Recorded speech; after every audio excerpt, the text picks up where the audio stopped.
बिस्मिल्लाहिर्रहमानिर्रहीम। अस्सलामुअलैकुम। Welcome to Knowledge Corridor. इस लेक्चर में हम न्यूमेरिकल कुछ प्रॉब्लम करने जा रहे हैं जो अभी तक हमने पढ़ा है प्रोबेबिलिटी के बारे में। तो शुरू करते हैं। इसमें सबसे पहले एक न्यूमेरिकल है कि a fair coin is toss 3 times, what is the probability that at least one head appears. ठीक है, तो अभी एक कॉइन को हमने 3 बार टॉस किया है या फिर 3 कॉइन्स को एक बार टॉस किया है, एक ही बात है। तो अब जब हम एक कॉइन को 3 बार टॉस करेंगे तो हमारे पास पॉसिबल जो सैंपल स्पेस है वो क्या बनेगा, वो ये है कि शायद तीनों में एच एच एच आ जाए, हेड हेड हेड, या फिर दो में हेड अगले में टेल, या हेड टेल हेड। तो ये टोटल 8 इसका जो है ना सैंपल स्पेस का साइज बनता है। अब इस सैंपल स्पेस में हमारे पास जो इवेंट है वो इवेंट क्या है, इवेंट ये वाला है कि at least one head appears. तो अब एक हेड, जब इस सैंपल स्पेस में वो सैंपल पॉइंट्स जहां एक हेड हो, तो आप देख सकते हैं कि इन 7 ऐसे सैंपल पॉइंट्स हैं जहां पर कम से कम एक हेड मौजूद है। अभी टोटल कितने बनते हैं, 7 बनते हैं। तो इसीलिए हमारे पास इस इवेंट के जो फेवरेबल सैंपल पॉइंट्स थे वो 7 बन गए और सैंपल स्पेस का साइज कितना है, 8 है। तो टोटल इसकी जो प्रोबेबिलिटी वो क्या होगी, फेवरेबल डिवाइडेड बाई टोटल। तो फेवरेबल क्या है, 7 है, और डिवाइडेड बाई 8 जो कि टोटल सैंपल स्पेस का साइज है, लिहाजा इसकी प्रोबेबिलिटी 7/8 बन गई। अभी हमारे पास अगला एक न्यूमेरिकल है कि टू फेयर कॉइन्स और sorry two fair dice are thrown, what is the probability of getting. तो दो इसके पार्ट्स हैं, एक है कि डबल सिक्स और दूसरा है कि सम ऑफ 8 आर मोर डॉट्स।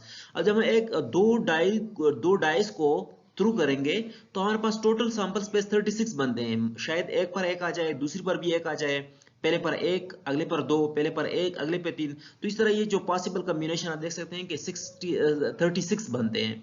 अब ये 36 पॉसिबल सैंपल स्पेस का साइज है, और हमारे पास जो इवेंट है वो क्या है, पहले वाले को देखें कि और डबल सिक्स।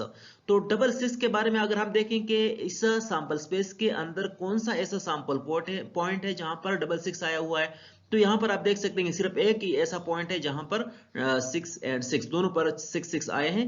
तो इन लिहाजा इस इवेंट के जो फेवरेबल सैंपल पॉइंट्स थे वो 1 बन गए, और टोटल कितने हैं, 36। तो इसकी प्रोबेबिलिटी क्या होगी, 1/36। ठीक है, इसी तरह हमारे पास जो इवेंट 2 है, इसी प्रॉब्लम का जो इवेंट 2 है वो क्या है, अ सम of 8 are more.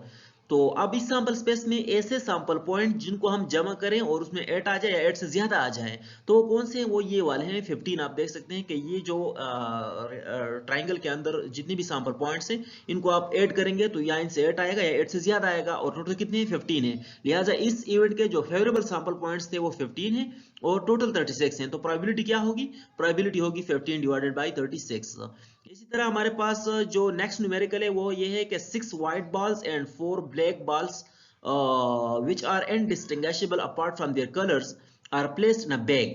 If 6 balls are taken from the bag, what is the probability that 3 are black and 3 are white? ठीक है, 6 व्हाइट बॉल और 4 ब्लैक बॉल जो हैं एक बैग में पड़े हैं, उनमें से हमने एक बाल उठा, उनमें से हम कितने बाल उठा रहे हैं, 6 बाल उठा रहे हैं। अब क्या प्रोबेबिलिटी है कि उन उठाए हुए बालों में 3 बाल जो हैं वो ब्लैक होंगे और 3 व्हाइट होंगे।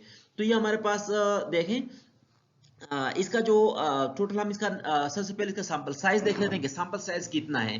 तो टोटल हमारे पास कितने बाल हैं, 6 व्हाइट और 4 ब्लैक, तो टोटल हमारे पास 10 बाल्स हैं। अब 10 बाल्स में से हमने कितने ड्रा करने हैं, 6 बाल ड्रा करने हैं। तो 10C6, अब ये कॉम्बिनेशन का प्रॉब्लम है क्योंकि उनका जो ऑर्डर है उसकी कोई इंपॉर्टेंस नहीं है, पहला ब्लैक आ जाए या सेकंड ब्लैक आ जाए या थर्ड ब्लैक आ जाए, इससे कोई फर्क नहीं पड़ता। लिहाजा ये कॉम्बिनेशन का प्रॉब्लम है। तो नंबर ऑफ सैंपल पॉइंट्स जो होंगे सैंपल स्पेस के अंदर वो 10C6 होंगे। ठीक है, 10 टोटल थे, उनमें से हमने 6 उठाने हैं, तो उनका कोई भी ऑर्डर होगा उसे हमारे कोई लेना देना नहीं है। तो इसका जो टोटल सैंपल स्पेस का साइज होगा वो 10C6 होगा, और आप कैलकुलेट करेंगे तो उसे 210 आ जाएगा। ठीक है, अब हमारे पास इसका जो इवेंट है, इवेंट क्या है, इवेंट ये है कि 3 are black and 3 are white. अब यहां पर देखें एंड आया हुआ है, तो 3 आर ब्लैक ये एक है, एंड 3 आर व्हाइट ये दूसरा है। अब ये पहले वाला और दूसरा वाला एंड से कनेक्टेड है, लिहाजा दिस इज मल्टीप्लिकेशन, यहां पर हम बीच में मल्टीप्लिकेशन लगाएंगे।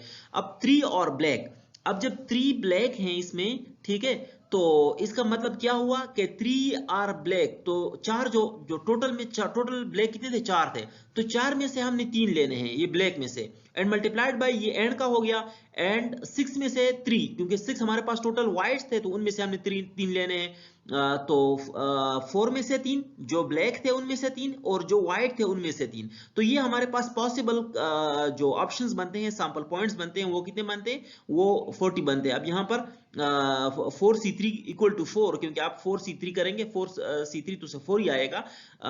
जनरल रूल है कि यहाँ पर अगर ऊपर वाला नीचे वाले से एक ज्यादा होगा तो कॉम्बिनेशन में वो ऊपर वाला ही लिया जाता है, कैलकुलेशन के बाद वही आता है। तो अब हमारे पास इस इवेंट के जो फेवरेबल सैंपल पॉइंट्स थे वो 80 बन गए, और टोटल सैंपल पॉइंट्स या सैंपल स्पेस का साइज 210 है, तो इसकी प्रोबेबिलिटी क्या होगी, 80 डिवाइडेड बाय 210, और उसे 8/21 आ सकता है।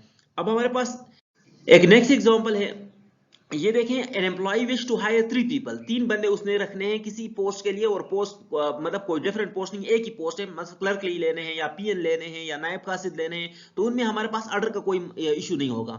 और 15 एप्लीकेंट्स हैं, 15 एप्लीकेंट्स हैं जिनमें से 8 मेन हैं और 7 वुमेन हैं, और उनमें से 3 बंदे उसने हायर करने हैं। लेकिन वो क्या है, उसकी प्रोबेबिलिटी और डिफाइन करिए कि ऑल 3 आर मेन और एटलीस्ट 1 इज वुमेन। तो ये 2 इसके सब प्रॉब्लम्स है। अब सबसे पहले हम इसका सैंपल स्पेस देख लेते हैं। अब हमने 15 एप्लीकेंट में से 3 उठाने हैं, और उनमें से ऑर्डर इंपॉर्टेंट नहीं है, लिहाजा it is a problem of combination. तो उसका जो सैंपल स्पेस होगा उसका साइज क्या होगा, 15C3 होगा, एक कॉम्बिनेशन के साथ होगा 15C3। उसको कैलकुलेट करेंगे तो ये आ जाएगा, ये 12 फैक्टोरियल और 12 आपस में खत्म हो जाएंगे, और इस तरह हमारे पास 15/14/13 और 2/3/2, तो 2 1s are 2 and 2 7s are 14 and 3 1s are 3 and 3 5s are 15, तो 5 7s are 35 multiplied by 13 equal to 455। ये हमारे पास हो गए टोटल सैंपल स्पेस का साइज। अब हमारे पास इवेंट 1 है, वो क्या है कि ऑल 3 आर मेन। अगर 3 मर्द हैं तो इसमें फीमेल कितने होंगे, फीमेल इसमें 0 होंगे, लिहाजा इसको हम लिख के 8C3 मल्टीप्लाइड बाई 7C0 के 3 आर फ्रॉम मेन, एंड इस प्रोडक्ट की जगह and 7 are from 0 are from women. तो इसको हम कैलकुलेट करेंगे तो 8C3 इस तरह ओपन हो जाएगा, और साथ में मल्टीप्लाइड बाई 1 तो इज इक्वल टू यहाँ पर 7C0 कॉम्बिनेशन में नीचे अगर 0 आएगा तो वो हमेशा के लिए 1 ही बराबर होगा, ऊपर चाहे कुछ भी हो। यहाँ पर 7C0 है, अगर यहाँ पर 20C0 होता तो फिर भी 7 ही आता। तो ये हमारे पास इस इवेंट के फेवरेबल जो पॉइंट्स थे वो आ गए। अब इसकी प्रोबेबिलिटी देखें तो probability is equal to favourable and divided by favourable कितने थे, 56, टोटल कितने थे 455, तो प्रोबेबिलिटी क्या हो गई 56 डिवाइड 455, और उसको अगर हम 7 से दोनों को डिवाइड करेंगे तो 8 डिवाइड बाई 65 से आ जाएगा। नेक्स्ट हमारे पास इवेंट 2 है। इवेंट 2 ये है कि एट लीस्ट 1 इज वुमेन। अब कम से कम उसमें से एक वुमेन होनी चाहिए। तो कम से कम क्या मतलब है कि या उसमें 1 वुमेन हो, या उसमें 2 वुमेन हो, या उसमें 3 वुमेन। या को मैं इसलिए थोड़ा एम्फेसिस कर रहा हूं कि यहाँ पर जब आर आएगा तो हमको उनको ऐड करेंगे, जब एन आया था तो हमने उनको मल्टीप्लाई किया था, और यहाँ पर आर आया है तो हम ऐड करेंगे। तो 1 वुमेन का मतलब है कि वुमेन में से एक है, तो बाकी 2 कहां से, बाकी मेन से होंगे, ठीक है। तो 8C2 के मेन से 2 लिए हैं एंड 7C1 एक वुमेन से लिया है, तो उसके पॉसिबल ऑप्शन 196 आ गए। अब नेक्स्ट 2 आर वुमेन, या 2 वुमेन होंगे तो एक कहां से होगा, मर्द से होगा, तो 8C1 मल्टीप्लाइड बाई 7C2, तो मर्द कितने बन गए 168। इसी तरह 3 वुमेन है तो मर्द में से कोई नहीं है, 0 है, और सारे के सारे वुमेन में है, तो दिस इक्वल टू 35। अब ये तीनों हमने क्या करना है, आर से कनेक्टेड थे, 1 वुमेन के लिए ये आ गए, इसी तरह 2 वुमेन के लिए 168 आ गए, और 3 वुमेन के लिए 35 आ गए। इन सबको जब हम एड अप कर लेंगे तो जो भी आएगा उसको डिवाइड कर लेंगे 455 से, जो इस सैंपल स्पेस का साइज था, तो प्रोबेबिलिटी ऑफ इवेंट नंबर 2 आ जाएगी 196 प्लस 168 प्लस 35 डिवाइड बाय 455, और ये हमारे पास उसका आंसर आ जाता है। नेक्स्ट हमारे पास एक प्रॉब्लम है कि 4 items are taken from a box of 12 items and inspected. 12 item पर मुश्तमिल एक बैग है, उसमें से हमने 4 आइटम निकाले हैं, ठीक है, उनको हम इंस्पेक्ट कर रहे हैं, उनको चेक कर रहे हैं कि क्या वो सही है या खराब है। तो the box is rejected if more than 1 item is found to be faulty. अब इस बॉक्स को हम नहीं खरीदेंगे अगर इसमें जो हमने 4 उठाए हैं उनमें से एक से ज्यादा, मोर देन 1, एक से ज्यादा आइटम फॉल्टी हो।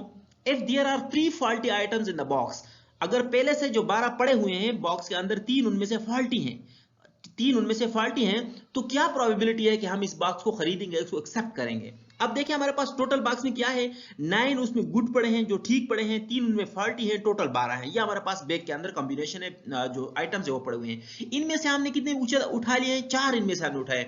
अब 12 में से हम 4 उठा रहे हैं तो this is a problem of combination, हमें उसमें उसके ऑर्डर का कोई इंटरेस्ट नहीं है, तो this is the problem of combination, और कॉम्बिनेशन 12C4 आ जाएगा। तो सैंपल स्पेस का जो साइज आएगा वो हमारे पास क्या होगा, 495 आ जाएगा। अब हमारे पास इवेंट को देखें तो इवेंट क्या है, इवेंट ये है कि इट विल बी एक्सेप्टेड।